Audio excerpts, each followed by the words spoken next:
Right now we've got two formidable teams getting ready to start this match. Kris Anderson is going to begin by serving. She's got a pretty extreme forehand grip here, a real semi-Western, verging on a full Western grip here.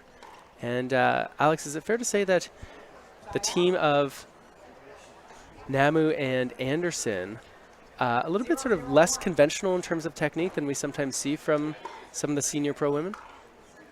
Yeah, I think that's probably fair. Kris Anderson, she's got a huge forehand, as we just saw right there.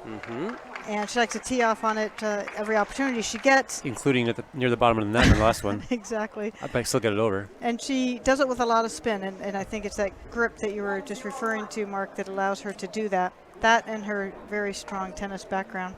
Yeah, she really does have some of sort of the bigger, more loopier strokes that we'll see out there, especially on that forehand side. When she's got time, you'll see that she really pulls the paddle back and sort of almost like a full circle, really, as she drives through. And she truly favors her forehand. You'll see that her backhand is not nearly as strong. And she'll run around her backhand a fair amount to do what she can with a forehand. All right, and Matthew Blum, we just saw right there, Bonnie Williams put away that high ball on her forehand. Tell us something about this pairing of Barksdale and Williams, what you're looking forward to see them do, what you think they're going to need to do if they're going to capture this gold medal. Well, both former tennis players. Christine has been around this game for quite some time. She's definitely the most experienced pickleball player on the court in terms of number of years and through her work with the USAPA. And I haven't seen them play yet, but I like the pairing the two because they both have just a real well-rounded full game. They'll know the smart strategies for dinking to set up a point, and they can both tee off on a ball, like we saw Bonnie just put away that high forehand as well. Barksdale and Williams out to an early 5-0-1 lead here. One of the, we're talking about sort of differences in technique. One of the things that Christine Barksdale is well known for, and you'll see it as she gets closer to the kitchen line, is when that ball comes towards her shins, rather than stepping to her left and using her forehand, she'll just sort of put her paddle down straight in front. And in fact, even as that ball goes a little bit to her left side, assuming it's a little bit slower, rather than using the backhand, switching to the other side of the paddle, which most players would do, you'll see her actually just slide her forehand across the left side of her body and sort of flick it with a forehand. And it's can be a very deceptive shot and difficult to read. It's almost like she's using a frying pan out there sometimes, the way she arranges herself to hit a forehand.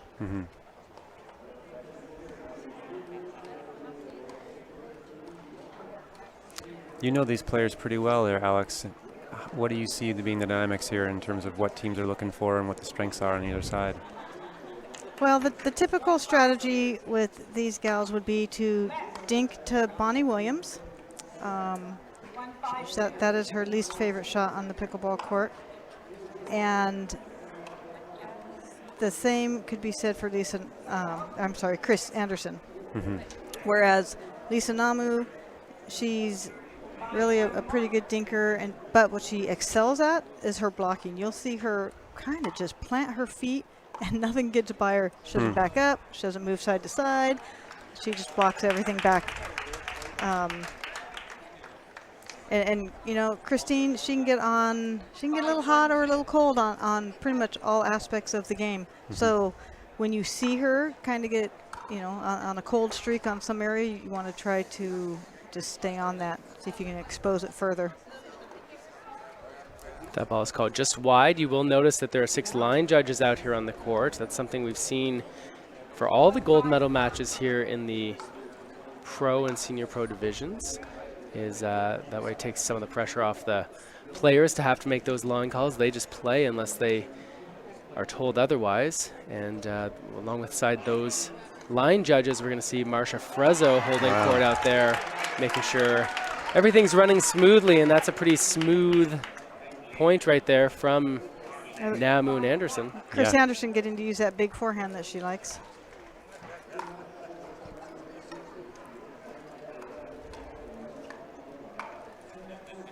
And you go. Found the Naumu hole. able to find the hole right through the middle there. Often a good place to go, especially early in a match as teams are trying to make sure they're clear on exactly who's covering what territory in the center of the court. Which, even though they've been playing all day and it's not their first tournament together, you could say, oh, they should have that figured out. But every time against new opponents, you got to see where are they hitting it and how are they using the middle. There you go, Christine Barksdale, Bonnie Williams seem to be on the same wavelength there as Christine takes ball number 1, Bonnie takes 2, and together they let the third one go long. Chris Anderson now serving at 3-5-2 in this gold medal match.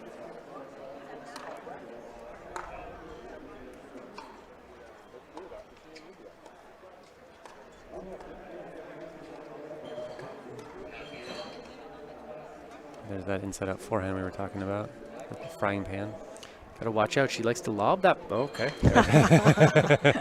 Case in point. That's a very wise commentator back there with Mark, can predict what's going to come before it happens. You watch enough pickleball, eventually you start to see those patterns. Yep. And no, but in all honesty, because she does sort of grip the paddle in that way, because she does play it from such a low position below the ball, that she's well set up to play a lob, and Anderson and Naumu are going to have to be alert for those. And lobbing over Lisa Naumu is a good strategy because, like I had said before, she really does kind of plant her feet and not move around a lot. And so she might read it a split second later or whatever. And so for her to get to the lob can be a struggle for her. And I think that could be a good strategy. We did see earlier in the tournament when she was playing mixed doubles that there were a couple times where she was susceptible to that high ball. And right now, Williams and Barksdale, they're facing the sun a little bit here. You can see Barksdale, the cool-looking shades on out there. There's a nice Talk lob. about lobs. That ball does, however, just go out. I think her technique was a little shaky on that. It looked like more of a wrist flick. Yeah. A stab. Instead of using your full arm, using your knees.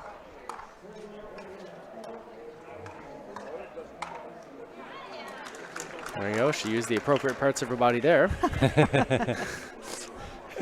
Gets that ball down into the dirt where it's out of harm's way. Meanwhile, you'll see in the back the woman in yellow there, one of the many volunteers here, hundreds of them over the course of the tournament, all really important. Many of them have traveled at their own expense to be here to help out, be part of the tournament, and the vast majority of them do not get recognized in sort of a very public way. But anyone who's playing in this tournament and anyone who's been here enjoying the Indian Wells Tennis Garden knows just how important those volunteers are. You really can't run a pickleball tournament without a lot of volunteers. It really is awesome that people do that. As players, we all super appreciate it. I can run by my house, we've got one court. Don't need many volunteers for that. But you need at least one, I would think. Yeah? Yeah, no? You know what? When you're playing here at the Indian Wells Tennis Garden, you got 50 courts, thousands of people coming through, more than 4,000 matches happening. I mean, we probably need volunteers just to handle all the pickleballs that they go through here in this event. It's really an important part as the sport continues to grow, and these volunteers, of course, they're treated a little bit to some terrific pickleball action as well. There's that lob. Kitchen violation called against Lisa Naumu. Oh, she must have stepped on it as she Let's went back watch to the her overhead. replay. See, well, the replay started a little soon. Often what you'll see is players will take a step forward into the kitchen in order to push off to move back. And if you don't get those 2 feet down, you're not actually reestablished. You're considered inside the kitchen, even if you're a good 15 or 20 feet back. And we saw Dave the Badger Weinbach earlier in the event called twice on that. It's funny because he hit his overhead smash from three-quarter court, and referee Nicole Hobson called him on those violations. Again, anytime you touch the line, the non-volley line or the non-volley zone, you must then get both feet down outside of it again in order to be considered reestablished. Oh, she went for big return, but mishit it slightly in the net. And that actually, I believe, shows that the referee is really doing a good job paying attention to the player's feet and not watching the action.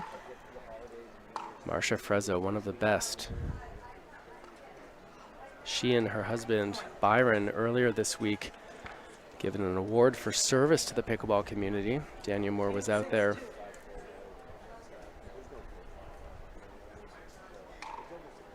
So we see Lisa Naumu take up some of her 10 seconds that she has available to her after the score is called. She wishes she had an extra second there as that ball clips off the top of the net and takes a funny bounce. It's going to be a side out. It goes through both of them for the side out. If you're watching on Facebook, be sure to say hello. If you got a question for Matthew or for Alex, feel free. Even for you, Mark. If you got a criticism, send it my way. Love hearing those. And no criticism right now of the quality of play here in this gold medal match, women's senior pro. Oh, she almost got that. That was a great setup. Bring Kris out wide, just open up the middle, and she put a little high. Bonnie can put that one away. Christine Barksdale serving at 7-8-2. Kept that right inside the line.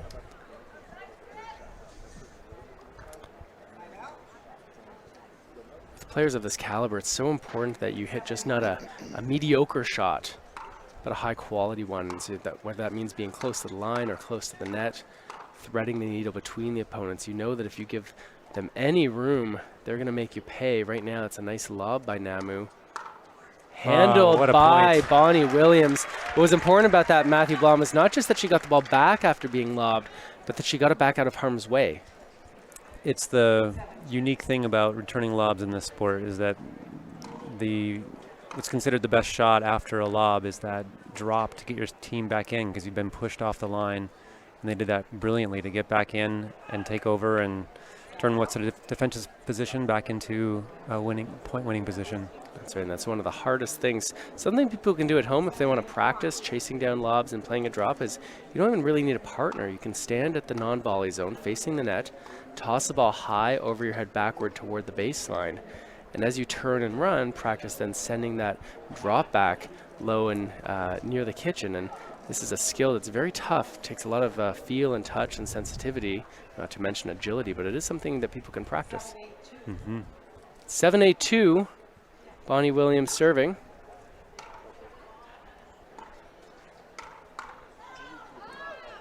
Kris Barksdale going a little crazy on that that high ball. It's coming hard, and she swung hard.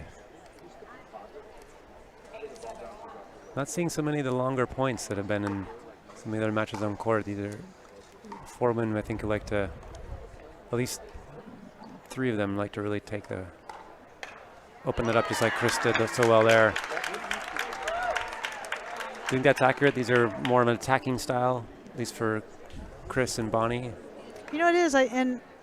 It's been many, many years that the women tend to have much shorter rallies. Over the years, I've had a lot of people say they really prefer to watch the women's matches because there's not so much dinking involved. And I think some of that could just be a size thing that, you know, the men know if they get a ball too high. As we watch an exciting great put away by point. Christine. Too high or too deep, and the men have the longer reach, and of course the taller, imposing body up there. So they know they need to really pull the trigger on a shot that's a little better.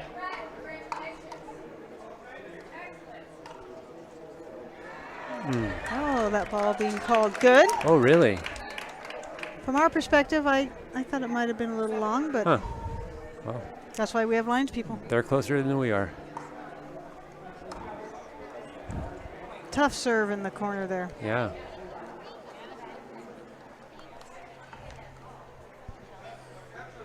All right, Barksdale and Williams trying to catch up here, serving 8-9-2. Ooh, some extra backspin on that. Made her stretch and cause an error. Got a signal going here from Lisa. Surprisingly, Kris Anderson actually does not play as well when she's moving forward. She likes to have the ball come to her. she takes it to Christine Barksdale there off the hip. Yep. See a lot of Facebook commentary a lot of times about people tagging other people, and what are your thoughts on tagging your opponent, Matthew? Do it. I love that. Oh, beautiful. I think if someone's intentionally trying to hit someone's head or something, that is a little bit of a moral line I would draw. But aside from that, it's a great shot that you're that close to your opponent, and knowing that into the body is the best place to go. Good recovery. Bonnie Williams reaching that off the very tip of her paddle. Oh, well put away. You're right, she just hung her ground there, Lisa, and when the ball came to her, she saw the opening. What Naumu did really well there was she had a lot of cork to hit it to. She didn't go crazy and think, oh, I really got to put this thing away. She was just smart. She hit it, probably 3 feet in. Yep. Right? Gave herself plenty of room for air. Yeah. What do you think about tagging? Oh, I have no problem with it whatsoever. And like you, though, don't go for somebody's face. I mean, people do get obviously hit in the face or head on occasion. But you would hope that it's an error. It's not an intentional event. But yeah, there's a lot of good places actually. That the right shoulder for a right-handed person is frequently a good place. The right hip, obviously the feet. I mean, we hear all the time, hit to the feet. So if you can bounce it off their shoe, you're still Shoelace hitting them. points. Yeah. Intentionally trying to hit somebody to harm them or, make them feel it. That's just kind of poor sportsmanship. But as far as go take up boxing, aiming properly as part of a strategy to win the point, I think that's fair game. You'll see the men actually go not too infrequently right at the opponent's chest. Big area to hit. 10-9. This could be game point if Naumu and Anderson win it. Ooh. Which they did not. The ball was called out. Wow.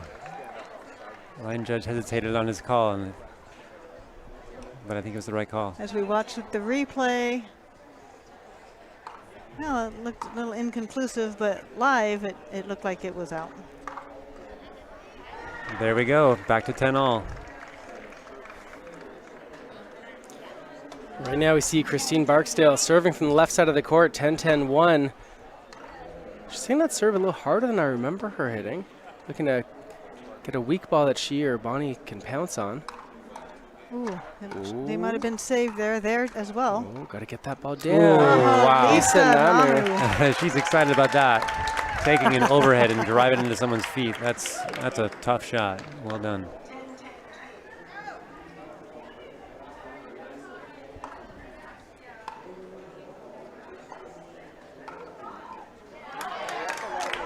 Well put away. Bonnie's still coming in. Lisa smartly puts it down her feet. Best place to hit that ball is someone's trying to work their way in. She had a little bit of movement on the ball too, made it a little harder to track. Oh. All right, side out at 10-10. Okay. Oh, my bad. It's not side out, it's second server. Okay. Gosh. Alex makes her first mistake of the year, all really. day. And with that, wait a minute. I guess we were behind on the score. Oh, okay. 12-10. Game number 1 goes to Naumu and Anderson. Wow. I think the last point was worth 2. Maybe that's it. Yeah, when you do it that well, you get 2 for it. Exactly. Yeah. All right, we're going to take a quick break, make sure we got all the scoring set for game number 2. Mark Renison, Matthew Blom, Alex Hamner here, live at Nationals, gold medal, Women's Senior Pro. We're coming back soon. Stay close. Match point, it's all up to me. Nothing can get in my way. And when they ask, what are you gonna do next? I'll say, I'm going.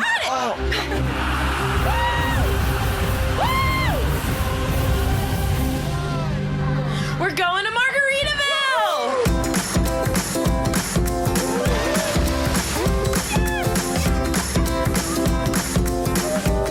go to Margaritaville too. Visit MargaritavilleResorts.com. 15 seconds. Line judges, are you ready? All right, let's welcome these women back out onto the court for game 2 of this gold medal match. Ball coming. Woo! Game 2. Back live at Nationals, Mark Renison alongside Alex Hamner and Matthew Blom. We're here in Indian Wells, California at the 2019 Margaritaville USA Pickleball National Championships, and we just saw Lisa Naumu and Kris Anderson, who just hit that nice forehand Driving into Christine's body. Yep. They took game number 1, 12-10. Anderson and Naumu are going to look to add to their lead, though they are on the sunnier side of the court, a little tougher to play over there, and you see both of them wearing their sunglasses, matching with Christine. Do you think Bonnie feels a little bit left out? I don't think she's even noticed. You know, she could head over to the Edna booth and get some free sunglasses from them. I think we might even have a pair or two here in the booth. Christine really drove that ball. It went short, but it was low and caused some trouble for Kris to hit that drop in.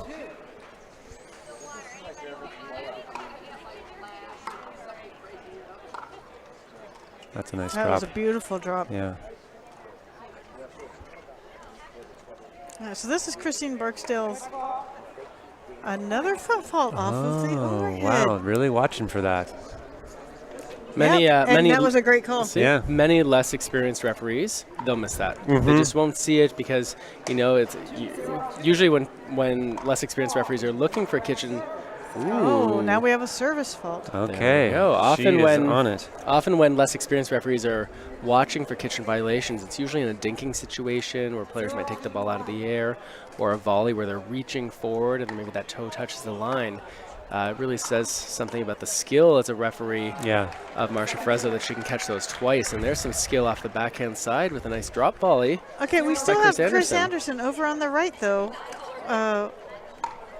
With the score being called 0-2, I think the scoreboard might be confused.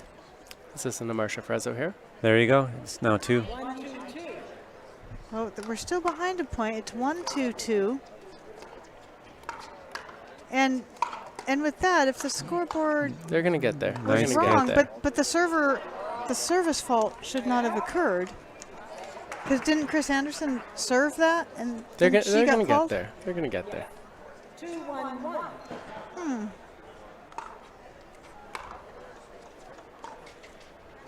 See? There we go.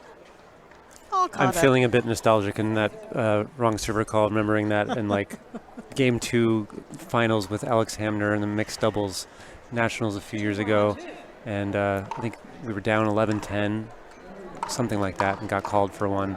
And that was the same game that the bug incident occurred. That was the third game, yes. The bug incident? Yes. I had a bug fly into my mouth earlier here in the broadcast booth. Was it something similar? Eyeball. Into Matthew's eyeball as he was going for the put away. A big old desert locust came in full bore, and then there was a preceding like 10-minute discussion of whether that was should be replayed or was it a fault or yeah. We didn't get it. There's a big old backhand winner from Kris Anderson.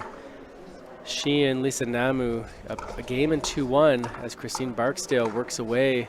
Ooh, the ball catches the inside of the baseline. It in. That's that topspin that Kris has in her forehand. She's hitting it hard, but it does drop in the back of the court. 2-1-1. High looping serve. Still at 2-1-1. Off the net for the winner between Lisa's legs. If you're watching us on Facebook, be sure to say hello. We'll do a quick little check-in. We'd love to know where you're watching from and what you're enjoying about this match. Wow, what a drop. That was some smart play from Lisa. All the way to one corner and then a no-look behind Bonnie for that sneaky put-away. And Bonnie obviously got her paddle on it, but it was already behind her by the time she'd done that. That's caused it to go wide. Can you talk to us a little bit, Alex, about... There we see there's a nice example. That ball stays in. What are some of the different things that players can do to sort of trick their opponents, to deceive them? Like, I get it when when there's a high ball in the forehand, everyone knows that ball's going to be hit hard and hit down. But are there things that you can do, or perhaps our viewers can do, when they play their own pickleball, that they can sort of deceive their opponents to maybe not give away what their plan is, or perhaps even make their opponents think that something's going to happen and instead do something else? Well, there's actually several things. You know, there's the head fake, right? You look one way, you act like you're going to hit one way based on your head positioning and even your eyes, and then actually hit the ball the other direction. The same for your paddle. You can show your paddle perhaps going cross-court forehand, but then just as you hit the ball, you know, adjust your paddle a little bit, probably your wrist and arm swing as well, and make it go the other direction. Again, with the body, you can do the same type of idea with your hips, as we see some great pickups from these ladies. Wow. Oh, too bad. Excellent point. Great exchange. Shifting offense, defense. So we look at the replay there, powered by Selkirk. We see ball being out or not. These women bringing some high-powered action from close to the non-volley line. Okay, so you can change sort of the position of your head. You can look one way and hit the other. You can adjust the position of your hips. You can sell it. Right? There's no disguise there, right? Right. And I will say this, Matthew was one of the top pickleball players, but top tricky players in our day. So I'm sure he's got a few more tricks up his sleeve he could share.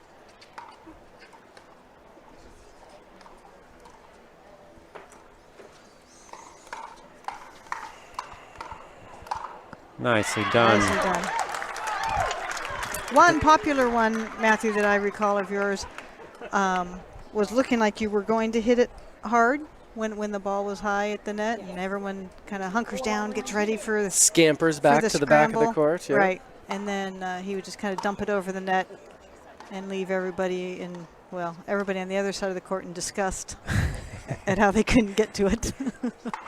Nice put away. Something that I would add on to what all that Alex said is, and something I work with people when teaching is, like, if you have the same position when you set up for your shot every time, so you have your foundation, the contact point is all the same, and then you have the variation only in the last second of the shot, whereas, you know, sometimes people will line up like they're going to hit a lob, and they change their form, they change their backswing, they change it all, and they telegraph it to their opponents.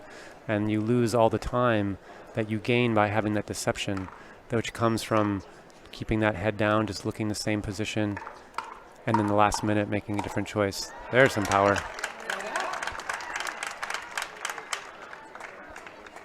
Right, and all these different tactics, they do take, they take practice, because give it at least a week. Because what you're doing is not maybe your normal stroke or body positioning for the ball that you're going to hit. Yeah, only work on them if you've got your foundations solid. Correct.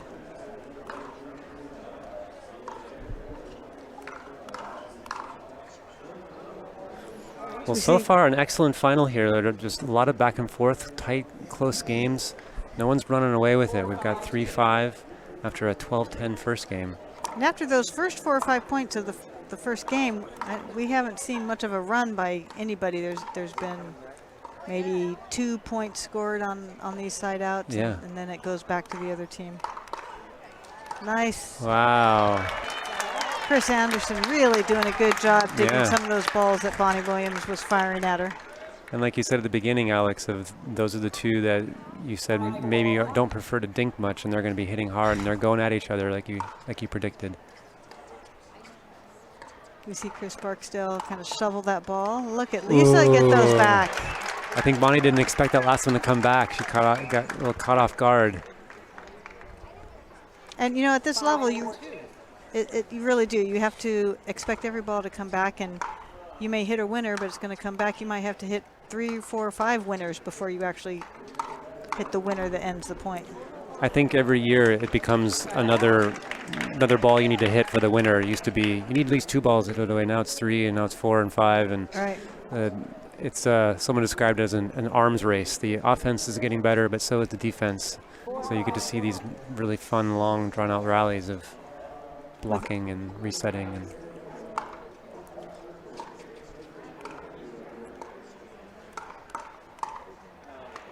that ball catches yeah, the just line, catch the line. barely.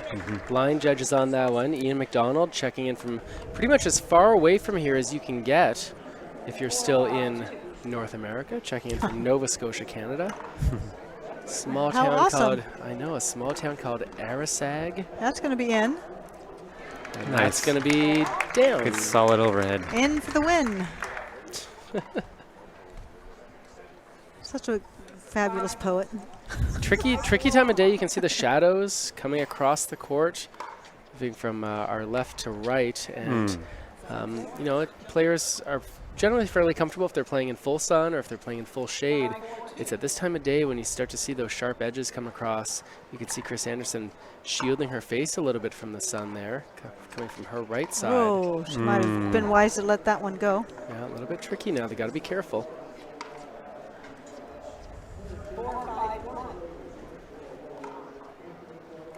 Going to that lob serve a few times.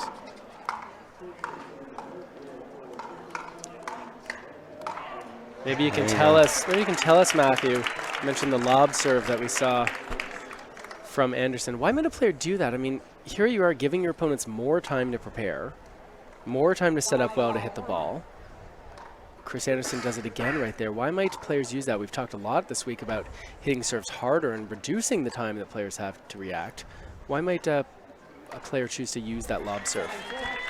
It can be really effective, I think, thinking any time really, but you know, all four of these players can really drive the ball hard and low, and so they've gotten used to that and can respond pretty well with their own drive back.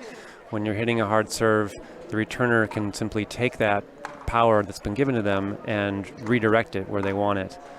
When you hit that high looping serve, the returner, first of all, has to think about it. They're given more time.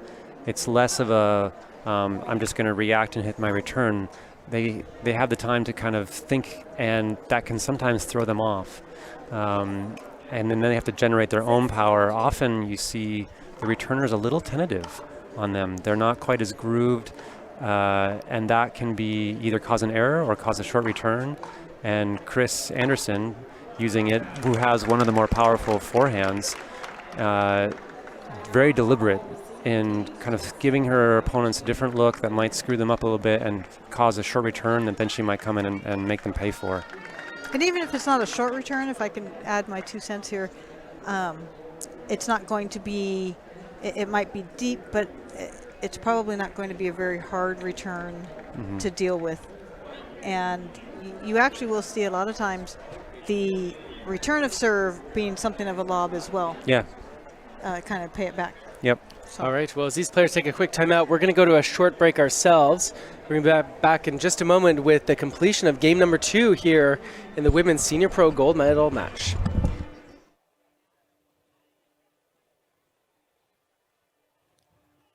Match point, it's all up to me. Nothing can get in my way. And when they ask, what are you gonna do next? I'll say, I'm going.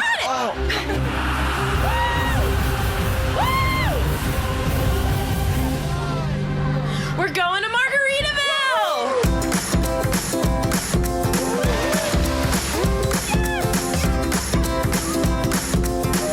You can go to Margaritaville too. Visit MargaritavilleResorts.com. We're back here live at Nationals. Mark Renison alongside Matthew Blom and Alex Hamner. You're watching a tough-fought match out there as you see Lisa nice Naumu flick a lob over Bonnie Williams. Oh, and Williams gets it back, but as Christine Barksdale, her partner, tries to help out in the middle of the court, that opens up the right side, Alex. And with that little flick there, that's sort of a 1-2 punch. That deep lob to the corner and a short little roller to the other side. Well, she used such a good angle on it, too. She didn't just hit it short. She hit it Nice so it would blast. bounce and continue off the court, making it extra hard. with topspin on it, yeah.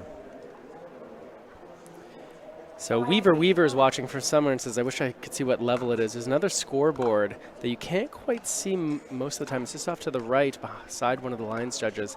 It says that it's Women's Senior Gold 50 plus. And if you ever have questions about what it is you're watching or where we're on the draw, head over to pickleballtournaments.com. You can see all the details there, as well as going to usapickleball.nationals.com. And you can get all the details. But this is a gold medal match in the 50-plus pro category. That was quite a drop. Beautiful rolling topspin forehand. Heavy topspin. Yeah. Yeah. No, you're not going to learn that one overnight.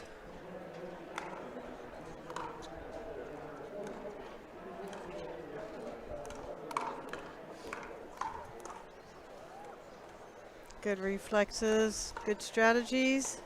The digging of these balls is amazing. Yeah. Bonnie Williams jumps in on that one. You see Christine Barksdale saying to Chris Anderson, sorry, hey, made it tough hitting off the top of the net there.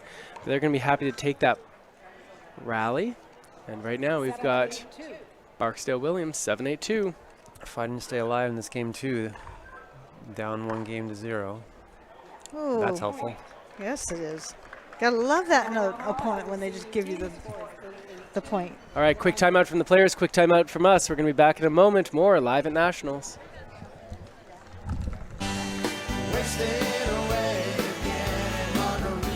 Margaritaville. It's not just a state of mind. Now it's a place to live.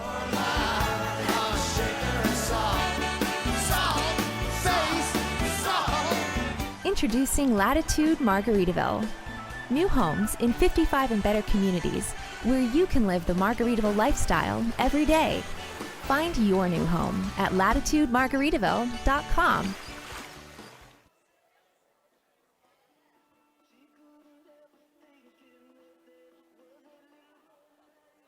"15 seconds. Both teams have one timeout remaining for this game. Line judges, are you ready? Thank you. She's got a few definite weaknesses in her game. Mark Renison here live at Nationals alongside Matthew Blom and Alex Hamner. You're being treated to a very entertaining gold medal match here in this Women's Senior Pro Division. There's that lob return. Lisa Naumu and Chris Anderson. They're up a game and tied here at 8-8 in game number 2. This is the best 2 out of 3 match. The winners will take the gold medal and $5,000, and the losers will have to settle for silver and $3,000. Which they split, correct, Mark? Well, I don't know what kind of financial arrangement these teams have made. It was actually, no, in all honesty, I did ask, there was someone here earlier, I can't remember who earlier this week. We've had so many terrific guests, but one of them was, actually it was Irina Terashenko. We were talking, and I asked her, you know, has she ever heard of a team that makes some sort of separate arrangement internally, you know, maybe a 60-40 split or a 70-30, depending on, well, a whole bunch of factors. Look at this. Wow. That looked wide. Can't believe that ball. Yeah, Oh, it it was was called out. Yep. Yeah, just wide. Great point. Irina told me that in most cases, I mean, she has heard examples of that where people have said, hey, if you come and play this tournament with me, I'll cover your costs or I'll give you some money or whatever. But for most cases, when we're talking about the top players in the sport, at least her read on it, or at least what she shared with us, was that, no, it's typically a 50-50 split. That sure seems right to me. You're doing it together. I've never heard of a team not splitting it evenly. I know, but here's what I can imagine. So let's say, Alex, you and I, we enter a tournament together, and you know, obviously you're going to be the one who's carrying me, and so we go out and play, and you know, maybe it's fair that you get 60% of the cash and I only get 40. My counter argument is that because they're going to be picking on me so much, I'm actually going to have more work to do. So maybe I should get the 60%. Well, and that's exactly our point, I believe, is that it's a team, and you know, you might hit, as we see, perhaps a ref error with the score. Yes. Christine Barksdale serving at 8-9-2. Whoa. Ooh, whoa. Kinda quick serving her. Whoa. Receiving team was originally in the wrong position. I know, but you got to think that after a referee error like that, there'd be a little bit of leeway. Anyway, here we go. What a That lob. looked out That's from that lob here. that Matthew And Alex, you talked about earlier in the day that could be a weapon that... Especially with the sun in the faces of Kris Anderson and Lisa Naumu. It makes it a little more difficult. 9-9-2. Matt, you inspired me, so you know what? We'll call it a 50-50 split on that one. 9-9. That ball is called just out by the line judge. I'd give you 70-30 on that one. Appreciate it. Tight as nails here. 9-9 in game 2 after a 10-12 first game. Whoa, whoa, whoa. Another incorrect receiver, which was quickly corrected. Wow. Nice. Good cover by Christine. I thought it was by her. Oh, the big swinging backhand for the point. Well, I think we heard a term for that earlier. That was a lobette. Lobette. I think she mishit that attempted lob, which is common on lobs because you take your eye off the last second.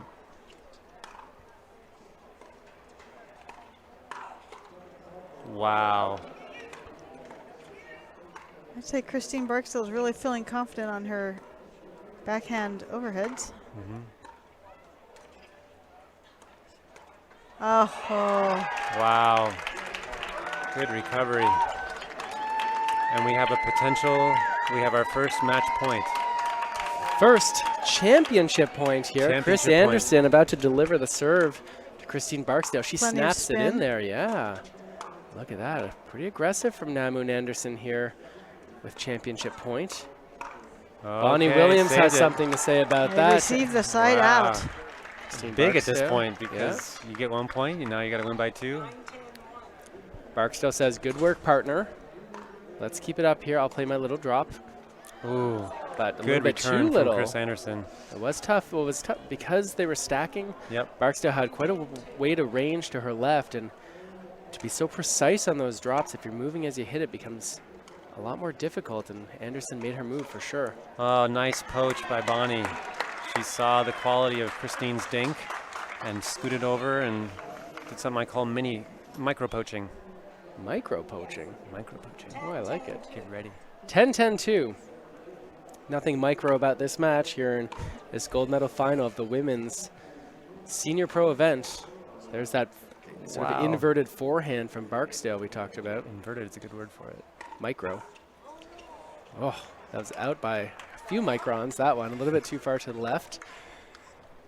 And right now, Kris Anderson going to take over serving. Okay, they got to 10 though, so they forced them to win by 2. High marking serve. See Kris Anderson hug in the middle. Ooh. Oh. Normally a put away from Bonnie on that kind of shot, but Kris was ready with her two-hander to just tee off on it back. It's really something that we're seeing. We'll stay with this even though this is a quick timeout. It's really something that we're seeing, Alex, at the pro level and also at the senior pro level, is how much these players are not just defending against fast balls, but actually using that speed and counter-attacking themselves.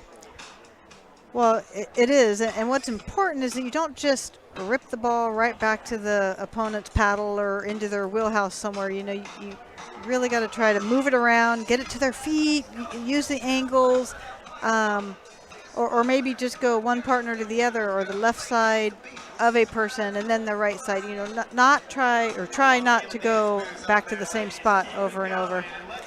Spoken like a true champion. Yeah, now if I'd only do it. Yeah. Well, 100% power at the person's paddle is not as good as even 75% angled away from them. Correct. It's not as satisfying, though. Match championship point. Number 2, can they do it on this one? Nice drop. Naumu so quickly to the line. She's able to get that ball. Pretty good dink, but she's able to get there. 12-10, 12-10. This is what you're looking for when you're talking about a gold medal championship match. These women really provided a treat to the fans here at the Indian Wells Tennis Garden as well as on Facebook. For Alex Hamner and Matthew Blum, I'm Mark Renison. See you soon live at Nationals.